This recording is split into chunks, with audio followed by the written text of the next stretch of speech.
Hey guys, and welcome to the 12 Days of Figmas, a series of posts I plan to do across Instagram and YouTube as we count down to Christmas, one post a day. On the 13th, different posts every day, trying to mix it up a little bit. It will include archive footage of pay-per-views I never completed, Christmas ones that is, NW openings of various universes from wrestling figures to pop figures and such, and other things as well. So, thank you for joining us for the 12 Days of Figmas. This first video is the Buddy the Elf NW opening of an Elite 84 Buddy Murphy figure. Now, the thing is, I actually recorded this before I decided to do it as a Figmas video, so I don't really reference that in the video, but I guess that's why I've done an intro just now. So, I hope you enjoy the video, and if you do, please do like, comment, and subscribe. Thank you for watching, and I'll see you in the video. Hello guys, welcome to another NW opening. It is time for us to open one of the millions and millions of the boxed figs that I have cluttering up my room. Today we are opening Elite 84 Buddy Murphy. Now, we haven't got this for Buddy Murphy, we've got this to make a custom. We didn't become a particular fan of Buddy Murphy going through that awful storyline with Alia Mysterio. I'm sure it's not really in any way his fault, but didn't really help him. But yeah, anyway, we've got this figure. We're going to make a nice custom out of this. This was only a tenner in Smith's, which is a really good deal if people don't know about that already. So, you know, if you like Buddy Murphy, if you enjoyed that appalling storyline, or if you just want to see this guy do better somewhere else, then, you know, it's only a tenner to pick this up. Or if you're like me and you want to use this for a custom, it's a pretty good body for a few various options. But anyway, I don't think we really need to waffle on about this one too much. I think it's time for us to get this figure open. Well, actually, first of all, let's go through some of the details we got on the figure. We got the picture of Buddy Murphy. We got this obnoxious certified authentic little piece in the corner here. We got the spare hands, the Seth Rollins Messiah t-shirt. We've got Buddy on the side there with the tag belt. Cheeky to include a picture of him with the tag belt and not include the tag belt, isn't it? I always thought so. What have we got on the back? Series, Jeff Hardy. That came with no open hands again. Just fists and finger bangs. So, again, another kind of dud figure. Angel Garza, also a tenner in Smith's. This Sheamus, I really like the head on this guy.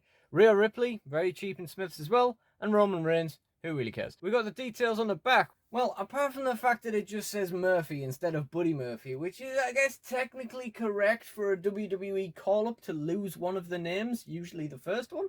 But I suppose other than that, the information included is more or less correct. So anyway, let's get into this. And as always, I'd like to take this moment in the unboxing video to shout out this channel's sponsor.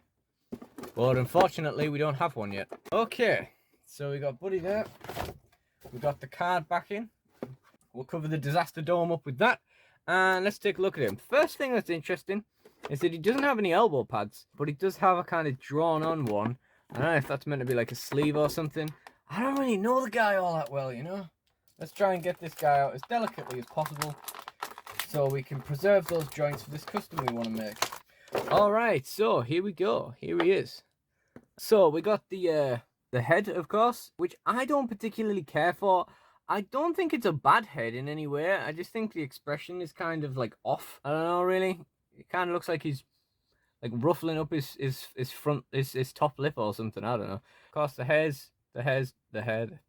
Yeah. As I say, no elbow pads, but we've got this sort of painted on sleeve. The trunk style is quite useful for a number of custom figures. Of course, we're going to have to paint over this disciple part, which is a bit of a shame because it has the very thin silver lines at the side, so we'd have to be very careful. Or we could just paint over the whole thing in white. Whatever. Either way it works.